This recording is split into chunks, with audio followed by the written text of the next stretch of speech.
ይልሳል አይደለም እዛ ውስጥ ነው ሐሳቡ ያለው የሱ የተናገረውን እኮ ላመጣልህ ነው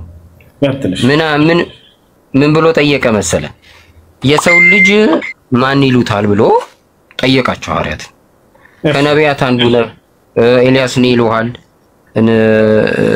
ሙሴ ነው ይሉሃል ምናምን አሉት እናንተስ ማን ትሉኛላችሁ አላቸው አንተ የእግዚአብሔር ልጅ ነህ አለው ያው እግዚአብሔር ልጅ ነህ አለ ማን ጴጥሮስ ከዛ ኢየሱስ ምን አለ አረጋገጠ አሁን የእግዚአብሔር ልጅ ነኝ ሲል ምን አለ ይሄንን የሰማይ አባቴን የገለጸልህ አንተ ጴጥሮስ ነህ በአንተ አለትነት ላይ ቤተክርስቲያንን እንሰራታለሁ ስለዚህ ራሱ የጴጥሮስን ንግግር ትክክል ነው ብሎ አዎ አልጠየቅኩም እሱ የእግዚአብሔር ልጅ ነው አይወርድኩ ነኝ ብሎ አረጋገጠ አባቴን የገለጸልህ ብሎ አረጋገጠ የእግዚአብሔር ልጅ ነው ወይስ አይደለም ኢየሱስ ብዬ ብጠይቅህ ያው የእግዚአብሔር ልጅ ነው ብለህ እሱ መልስ ተሰጠኛለህ እኔ በስጋ የተገለጥኩ አምላክ ነኝ ብለዋል ወይ ነው ጥያቄ አዋ እሱን ምን አምጣልህ ቅድም የጠቀስኩ ላይ እንደዚህ ይላል ይኸውልህ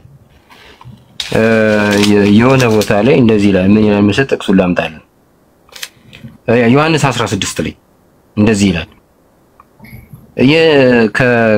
ከ26 ላም ልጀምር መሰለህ ወይም ከ25 ብጀምርልህ ይሻላል መሰለኝ ይሄን በምሳሌ ነገርኳችሁ ነገር ግን ስለ አብ ለእናንተ በግልጥ የምናገርበት እንጂ ከዚያ ወዲያ በምሳሌ ማልነገርበት ሰዓት ይመጣል በዚያን ቀን በስሜ ትለምናላችሁ እኔም ስለእናንተ አብ እንድለምን የምላችሁ አይደለም እናንተ ስለወደዳችሁኝ ከእግዚአብሔር ዘንድ የሚለውን ጀምርና አስተውሉ ከእግዚአብሔር ዘንድ እኔ እንደወጣው ስላመናችሁ ይላል ከእግዚአብሔር ዘንድ እንደወጣው ማለት ከሰማይ እግዚአብሔር ከሚባለው ከአብ ከወልድ ከመንፈስ ቅዱስ መካከል ሆኜ ሳለው የመጣው ነኝ ስላመናችሁ ይላል እንደገና ከአብ ወጥቼ ወደ ዓለም መጥቻለሁ ይላል እዛ ጋር ከእግዚአብሔር ይላል እዚህ ጋር ከአብ ይላል ከአብ ቃል ከልብ እንደሚወጣ ቃል የተባለው ወልድ ከልብ ከአብ በአካላዊ ቃልነት ቅድመ ዓለም ተወልዷል አሁን ድራ ዓለም በስጋ ተወለደ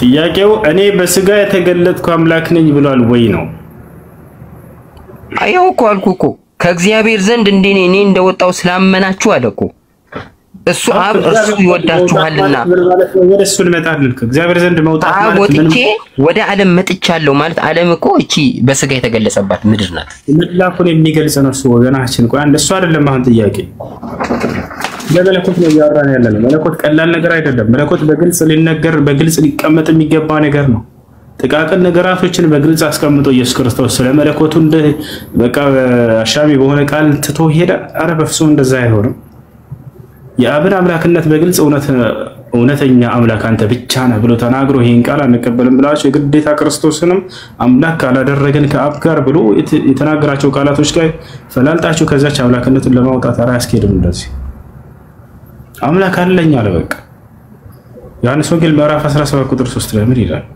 አንድና ብቸኛ እውነተኛ አምላክ ይሆንክ አንተ ነህ ብቸኛ አምላክ አይደለም ማለት አብ ብቸኛ አምላክ ነው አይደለም እኔም አምላክ ነኝ ብሏል ኢየሱስ እኔና አብ አንድ ነን ብሏል እኮ እኔ አምላክ ነኝ ያለው የቱ ጋር ነው ኢየሱስ ያለበት ምንድነው ያለው ይኸውልህ አባቴ ህይወት እንደሚሰጥ እኔም ህይወት እሰጣለሁ ብሏል እኮ አሁን ያልጠየቅኩም እሱ ህይወትን መስጠት ማለት ቅድም አየነው እኮ ህይወትን ተሰጥቶ ነው ኢየሱስ ክርስቶስ ለራሱ ህይወት ተሰጥቶ ነው አንተን ህይወት ተሰጥቷል አይደል ልክ እንዳንተ ህይወትን ተሰጥቷል ኢየሱስ ክርስቶስ ህይወትን እሰጣለሁ ስለ ዘላለማዊ ህይወት እያወራ ነው እሱ ምን ማለት እንደሆነ ቅድም አስረዳው ዕውቀት ነው ትምህርት ነው ያውቁ ዘንድ አለ በቃ እቺ ዕውቀትን ብቻ ይሄ በዚህ ዕውቀት የዘላለማዊ ህይወት ታገኛላችሁ ያ የተናገረ ነው አብ በራሱ ህይወት እንዳለው ሁሉ ወልድም ህይወት ይኖረው ዘንድ ሰጠው ይላል ህይወትን ተሰጥቶ ነው እንዳንተ ይታል አይደል እና ኢየሱስ ክርስቶስ አምላክ እንዳለው አስተማረ እንጂ እኔ አምላክ ነኝ ብሎ በፍጹም አላስተማረም እሱ እሺ አምላክ እንጂ ብሎ አልሰበከም ሰዎች ይኸውልህ አሁን ተጠቃቀስኩልህ እኮ ይሄን ሁሉ ነገር ነገርኩ አየናቸው ለምሳሌ አሁን ልንገርህ አሁን መንፈስ ቅዱስን በሐዋርያት ላይ ሲያወርድላቸው መንፈስ ቅዱስ አብን ለምናለው መንፈስ ቅዱስን ይሰጣቸዋል አብ ይላል ሌላ ቦታ ደግሞ እኔ ራሴ ልክላቸዋለሁ ይላል እዛ ጋር ስልጣን እንዳለው መንፈስ ቅዱስ በሐዋርያት ላይ ሲያድር የሱም ስልጣን እንዳለበት ይነግራል። አሁን የአብን ስልጣን ሲያወራ የሱስ ስልጣን እንደሌለ ሰላም እንዴት ነሽ? ሰላም ከመለው አላህ ማን ነው? አንደኛ መስከም እሺ ሁሱ ነኝ። አቃለ ቁጥሬ ልትል ነበር። እሺ እና ሻሃዳ ላሲዝሽ በስ ግን በተሰብና የማይረብሽም በጣም ፈራሁ። አብሽሪ ቤተሰብ ማሳወቅ ግዴታ አይጠበቅብሽ። አምላክ አላህ Subhanahu Wa Ta'ala ባንቺና በርሱ መካከል ነው እንጂ ይሄን ነገር ያዘዘው የግዴታ ከሰለምሽ ለቤተሰብ ማሳወቅ አለብሽ። ካልሆነ አልቀበልሽም አላለም። ገብቶሻል? ያ አናንቺ አሁን ስራ ቦታ ነው ያለሁት። ከእነሱ ጋር ተቀላቀል ምናምን በጣም ፈራሁ። ችግር የለም ወደሱ እንመጣለን። እንዴት እንደምታደርጊ ሁሉ ነግርሻለሁ። አሁን ያለሽው ውጭ ነው አይደለ? አሁን ስራ ቦታ ነው። እንደሱ እስከሆነ ድረስ አሁን ሻሃዳ ትይዣለሽ። ስለ እስልምና ትምህርቶችን እውቀቶችን የምትቀስሚበት ግሩፕ ትገቢያለሽ። እውቀት በጨመርሽ ቁጥር በልብሽ ላይ ጽናቱ እየጨመረ ይሄዳል። ገብቶሻል አይደለ? የዛኔ ለቤተሰቦችሽ እንዳውም ወደፊት የምታስተምሪያቸው ትሆኛለሽ እንጂ በምትሄጂ ጊዜ አሁን ከነርሱ ጋር አትኖሪም፣ አትገናኛቸውም፣ የምትጨራነቂበት መንገድ አይኖርም። ገብቶሻል? እዚህ ስራ ቦታ ያለሽ እውቀትን እየቀሰምሽ ትኖሪያለሽ። ልክ ምናልባት ወደዛ ስቴጅ ደግሞ ቀስ በቀስ እነርሱንም ወደዚህ መንገድ ትጠሪያቸዋለሽ። ነብያቶችን አምላክ ጠራቸው፣ መጀመሪያ ትእዛዙን ሰጣቸው። ከዚያ ቀስ በቀስ ቤተሰቦቻቸውን ጠርተዋቸዋል። አንቀበልም ካሉ አንቀበልም ነው። ልክ ኢብራሂም እንዳደረገው ነብያቶች እንዳደረጉት ትሆኛለሽ ማለት ነውና ወደ ቤተሰብ በምትሄጂ ጊዜ ማሳወቁን ላይ ተጠበቅብሽ። ምናልባትም ከሄድሽ ይሄ ነው ማሳወቅ የለብኝም፣ ግን መስቀል ምናምን ነገር ላይ ሲያጡ ሌላ ነገር እንዳይፈጥሩ ቢያንስ ያን ክፍል የለውም። እንደምን አልገናኝ ስራ ቦታ ነኝ። እሺ ሻሃዳ ላይ አቡና እንዴት ፈጣሪ ያውቃል። አብሽሪ አሽሃዱ አላህ ኢላሃ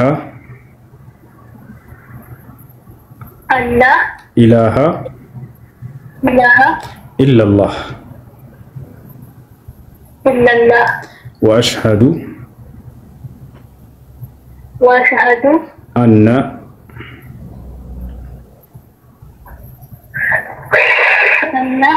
محمدا رسول الله ጨረሽ? ማሻአላህ ተክቢር አላሁ አክበር።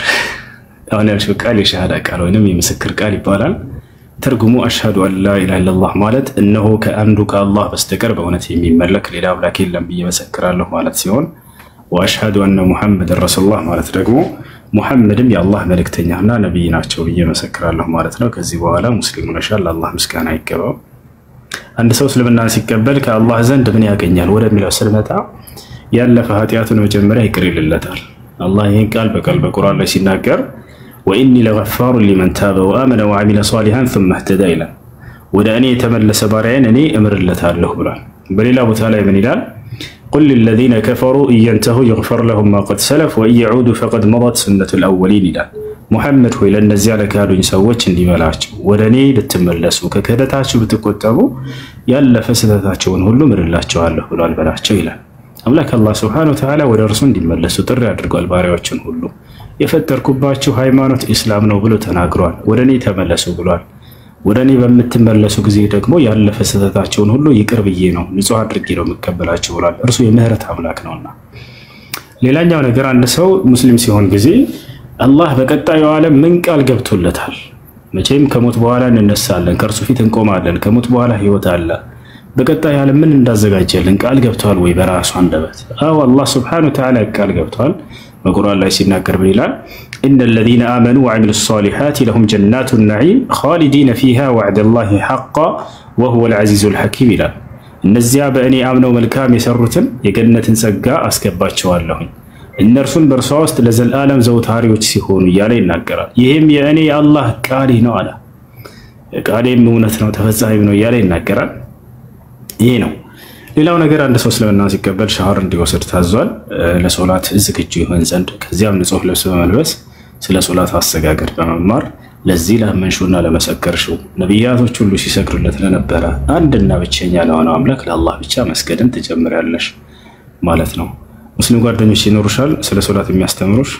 አንድ ጥያቄ ልንቀርታ ሙስሊም ጓደኞች መተዋወላቸው አሉ በሩቁ ማለት ነው። ግን እነሱ ጋር እንደዚህ አንዳንድ ትምህርቶችና ግሩፕ ገብቼ እማራለሁ፣ አንተ ጋር እማራለሁ። ያን ችግር የለውም አይደል? ከነሱ መማር ችግር የለውም ትችያለሽ።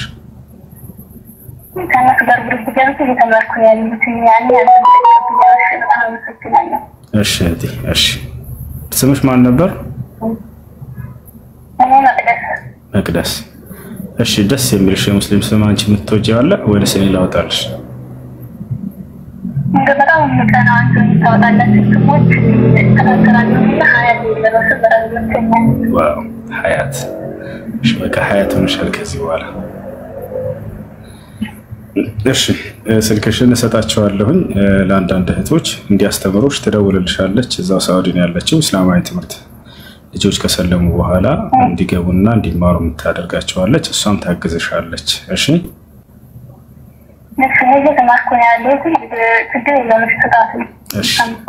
እሺ እህቴ ጠንክሪ በርቺ። መልካም ጊዜ ይሁንልሽ። እሺ እህቴ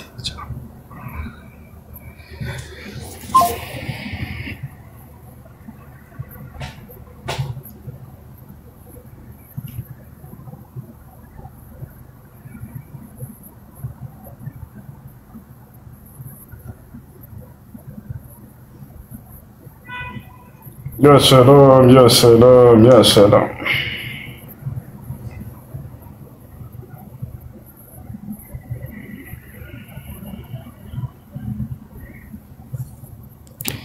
الحمد لله الذي هداها للإسلام.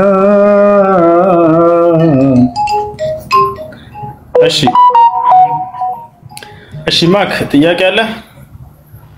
السلام عليكم ورحمة الله وبركاته. وعليكم السلام ورحمة الله وبركاته.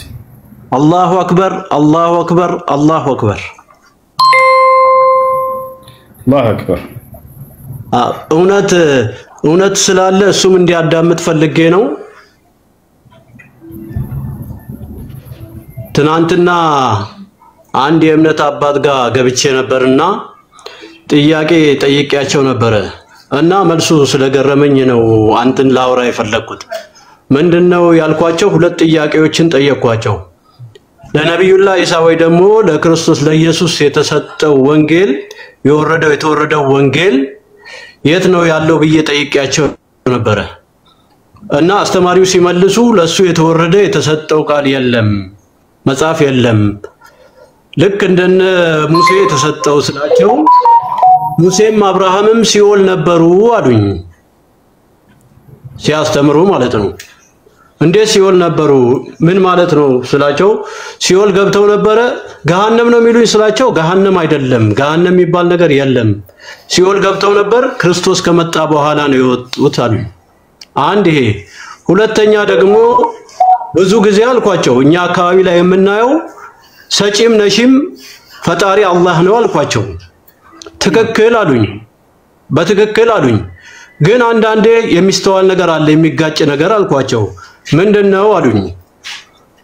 የገብርኤል ስጦታ፣ የማርያም ስጦታ፣ የመድኃኒዓለም ስጦታ ብለው ይለጥፋሉ እና ይሄ ነገር አይጋጭም ወይ ብዬ ጠይቄያቸው ነበር። አይ እነሱ እኮ ያሰጣሉ፣ ያማልዳሉ፣ ያሰጣሉ ብለው መለሱልኝ። ይሄ ምን ያህል ትክክል ነው ብሎ ያስባል እውነት የሚባለው ልጅ እንዲመልስልህ ፈልጋለሁ። ያው ላንተ ላስረዳህ ምናምን ሳይሆን እሳቸው አባት ነኝ ብለው ትምህርት እያስተማሩ ስንጠይቃቸው የሰጡን መልስ ስለሆነ በጣም ስለገረመኝ እና ሌላ ደግሞ ላንተ የምሰጥህ ደግሞ ምንድነው በመጀመሪያም የገባሁበት ምክንያት ያሲንን በአንተ ድምጽ መስማት ስለምፈልግ ነው። ጊዜ ካለ አዎ ፍቃደኛ ከሆንክልኝ ኢንሻአላህ እሱም በአንተ ድምጽ መስማት ፈልጋለሁ ሲቀራ እሱን ሰምቼ መተኛ ስለምፈልግ። አብሽር ሰማለ። እሺ እውነት መልሳለህ ለጥያቄዎች ትመልስለታለህ? ነብያቶች ክርስቶስ ከመምጣቱ በፊት ነፍሳቸው ወዴት ነበር የምትሄደው? ወደ ሲኦል ነው። ትክክል ናቸው። ሲኦል ምንድነው? ያ የመሰቃያ ቦታ ነው። ሐውለ ወላ ቁወተ ምን ይሰራሉ እዛ ነፍሳት የነብያት ነፍሳት? ለምሳሌ አሁን ኢሳይያስ ምን ብሏል መሰለ? ጽድቃችን የመርገም ጨርቅ ሆኖብን ብሏል። ምክንያቱም ጻድቅ ሆኖ ሳለ በመጋዝ ተሰንጥቆ ስለ አምላኩ የሞተ ሆኖ ሳለ ነገር ግን ሲኦል ገብቷል። ለዛ ነው ጽድቃችን የመርገም ጨርቅ ሆነብን ያለው። ግን ከሲኦል ከእሳት ይጠብቃቸው ነበር ይባላል። ምክንያቱም የእግዚአብሔር ነፍስ የቅዱሳን ነፍስ በእግዚአብሔር እጅ ናት ስለሚባል ማለት ነው። ለምሳሌ አሁን አብርሃም ነዌና አላዛር ሞተው የነዌ በሲኦል ሲሰቃይ አላዛር በአብርሃም እቅፍ ሆነ ይላል። አሁን ነዌ ከእጁ ከጠብታ ውሃ እንዲሰጠኝ ይፈልጋለሁ ብሎ አብርሃምን ጠየቀው ይላል። እሺ ክርስቶስ መጥቶ ባይስ በሁለት ተካክችን መካከል እሳት እንትን ጋፕ አለ። አንተ እኔ ጋር እኔ አንተ ጋር አትደርስም ይለዋል። እቺን ፖይንት ልጨርስልህ። አሁን ይሄ ምን መሰለክ? እዛው ሲኦል ውስጥ ሆነው ማለት ነው። ሲኦል ውስጥ ሆነው አብርሃም እና አላዛር ከእሳት ተጠብቀው ሲኖሩ ነዌ ግን በእሳት ይቃጠል ነበር። የት ጋር ነው እንደሱ የሚለው? ዮሐንስ ወንጌል ላይ ነው። ብዙ ጊዜ ምዕራፍና ቁጥር ሰነፍ ነኝ ብራዘር እና እንትን ይሄ ግን ያው የአላዛርና የነዌ ታሪክ ማንንም ያውቀዋል። ይሄን ታሪክ ማንንም ያውቀዋል ሳይሆን እኔ ጋር በጥቅስ ነው የምታወሩት።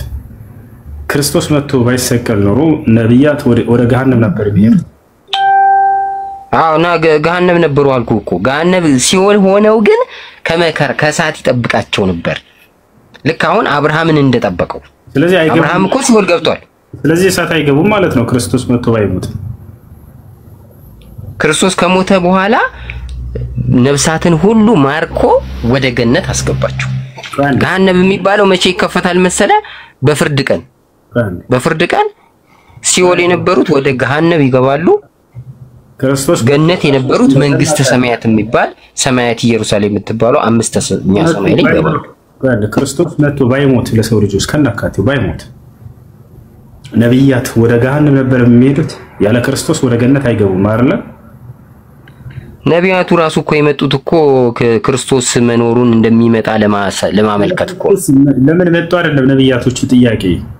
እርሱ ባይመጣ ኖሮ ወደ ገሃነም ነዋሪዎች ናቸው ነብያት ራሱ ማለት ነው። የገሃነም ናቸው አይደል? አዎ አይhazም። ነብይም አይኖርም እንጂ ሲጀመር ኢየሱስ ካልመጣ ነብይነት ምን ይሰራል? አይሰራም እኮ። ስለሱ እኮ ነው ትንቢት የተናገሩት። ስለዚህ ክርስትና የነብያት ጠላት ነው። የምሬ ነው ወላሂ። ነብያት የገሃነም ናቸው ያለ ክርስቶስ ደም ብሎ የሚያስተምር ተወርት አይ ነቢያቱ ራሳቸው ክርስቶስ ይመጣል ብለው እኮ ሊሰብኩ ነው የተነሱት። እሱ ካልመጣ ስለምን ይሰብካሉ? ለምን መጡ አይደለም ስለ ነቢያት ጥያቄ። እና አብርሃም እና ይስሐቅ እና ያዕቆብ እነዚህ ታላላቅ ነቢያት ያለ ክርስቶስ ደም በቃ መዳን አይችሉም ማለት ነው። ክርስቶስ ባይመጣ ኖሮ ወዴት ነው መኖራቸው? እንዳለ ሲሆን ገሃነም ይቃጠሏት ነበር። በነገራችን ላይ ነብይ አብርሃም አሁን ነብይ አይባልም። በእኛ ነቢያት የሚባሉት 15 ናቸው። እነሱ የክርስቶስ መምጣትን ተንብየዋል። ለምሳሌ ኢሳይያስ ኖት ወንድ ልጅ እንደሚወለድ አማኑኤል እንደምትለው ገልጿል። ያ ድንቅ መካር ኃያል አምላክ የዘላለም አባት የሰላም አለቃ ተብሎ ይጠራል ብሎ ትንቢት ተናግሯል። ያሻደምጥሽ አማኑኤል ብላ ጠርታለች።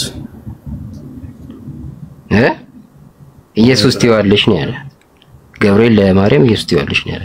እዚህ አማኑኤል ትይዋለሽ አላላት። አዎ እሱ አላላት። እሱ ነው የሚመለከተው። እሺ ገብርኤል ሲመጣ ጊዜ ፍጹም ሰው ፍጹም አምላክ ይሆናል። አሁን ቀድም የጠየቀው ጥያቄ አንደኛው ቅዱሳንም ያድናሉ ምናምን ብሏል መሰለኝ። እነሱ ይሰጣሉ ወይ ነው ጥያቄ። እነሱ የገብርኤል የሚካኤል ስጦታ እያላችሁ ትናገራላችሁ አይደል? ገብርኤል እና ዝክር ለማለት ፈልጎ መሰለኝ ያን ይሰጣሉ ወይ መልስለት። ምንድነው መሰለክ ያው በኦርቶዶክስ አስተምሮ ቃል ኪዳን ገብቶላቸዋል ለቅዱሳን። በዛ መሰረት ያድናል። ቃል ኪዳኑ በወንጌል ደግሞ ምንድነው ያለው ካልክ በጻድቁ ስም ቀዝቃዛ ውሃ የሰጠ የጻድቁን ዋጋ ይወስዳል ይላል። የጻድቁ ዋጋ ደግሞ መንግስተ ሰማያት ነው። ስለዚህ በጻድቁ ስም ቀዝቃዛ ውሃ ስትሰጥ ያ ማለት ዝክር እንለዋለን። ምጽወታውን ዝክር ይባላል። እሱን ስታረግ የእግዚአብሔር መንግስት ትወርሳለህ። ፈርለ በዚህ ጥያቄ ጥያቄው ምንድነው? እሱ የገብርኤል ስጦታ የሚካኤል ስጦታ እያላችሁ በተሰጣችሁ ጸጋዎች ላይ ትለጥፋላችሁ፣ ትናገራላችሁ። እነዚህ መላእክቶች የመስጠት አቅም አላቸው ወይ? ይሰጣሉ ወይ? ጸጋን ወይንስ አንዱ አምላክ ነው የሚሰጠው ነው ጥያቄ። አይ በተሰጣቸው ስልጣን አለ አይደለ? ከእግዚአብሔር በተሰጣቸው ስልጣን በቃል ኪዳናቸው ይሰጣሉ ማለት ነው። ኦኬ፣ እነሱ ጸጋን መስጠት ይችላሉ ማለት ነው። ሰው መስጠት፣ ልጅ መስጠት ምናምን ይችላሉ። ጸጋ፣ ኃይል፣ ስልጣን ስለተሰጣቸው በቃል ኪዳናቸው የለመንከውን ያደርጉልሃል። የቱ ጋር ነው እነሱ እንደሚያደርጉ የተገለጸው መላእክቶች? እሺ የቱ ጋር ነው? አሁን መጽሐፍ ቅዱስ ላይ ባጭሩ ቅድም የጠቀስኩልህ ነው ያለው። ምንድነው? በጻድቁ ስም ቀዝቃዛ ውሃ የሰጠ የጻድቁን ዋጋ ይወስዳል የሚለው አለ። ያ ዋጋ የመንግስተ ሰማያት ነው። ዝርዝር ሐሳቦች ደግሞ አሉ። ዝርዝር ሐሳቦች ምን መሰለክ? አንዳንዱ ጻድቅ ቅዱሳት መጽሐፍት ላይ እስከ 12 ትውልድ ድረስ እምርልሃለሁ የተባሉ አሉ። እነሱ ይሰጣሉ ወይ ነው ጥያቄው። መክሊት ሰላም ነው? እንዴት ነሽ? ሰላም ነው። እሱ እንዴት ነህ? አለን። ደህና ነሽ? አለሁኝ። አንድ ሁለት ጥያቄ ጠይቄ ልውጣ። እሺ። ሂጃብ መስለሽ ሴት ሁማኔር ማድረግ ትችላለች? ማኔር ምንድን ነው? ሁማኔር ማለት ያው እኔ ያደረኩት አይነት ፕሮፋይል ያለው ጸጉሩ ማኔድ ያልሽ መስሎኝ ነው። ሁማን ሄር አይቻልም። በሙስሊም ሴት በፍጹም አይፈቀድም ሁማን ሄር። እሺ የጸጉር ቀለምስ? ማጥቆሪያ የጥቁር ቀለም አይቻልም በሚለው ነው። አይቻልም መክሮ ነው። ማንኛውም አይነት ቀለም በጥቁሩ ችግር የለውም። ወይንም ጥቁሩ ላይ ሌላ ከለር ከተቀላቀለበት ችግር የለውም። ጥቁር ልሙጥ ጥቁር ነው የተከለከለው። ጥቁር ነው የማይቻለው እንጂ ሌላ ከለር ይቻላል። ያ ምናቺ ንቃብ ለምትለብስ ሴት ትለኛለች ጓደኛዬ። አይሆንም አይቻልም። ሌላ ከለር ይቻላል፣ ጥቁር አይቻልም ነው እያልከኝ ያለው? ያ እሺ አመሰግናለሁ።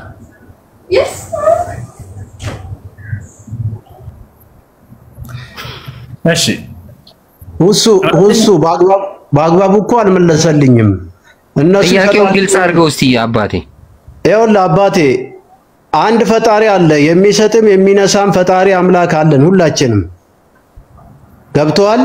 ንብረትም ይሁን ልጅም ይሁን ቤትም ይሁን ሲሰጠን የፈጣሪ ስጦታ ሊሆን ይችላል፣ የአምላክ ስጦታ ሊሆን ይችላል። ግን የገብርኤል ስጦታ፣ የማርያም ስጦታ፣ የሚካኤል ስጦታ፣ የእንትና ስጦታ የሚባለው ነገር ከፈጣሪ ጋር ከአምላክ ጋር አያጋጭም ወይ ነው የኔ ሐሳብ። እነሱስ መስጠት ይችላሉ ወይ ነው? ከፈጣሪ እኩል መስጠት ይችላሉ?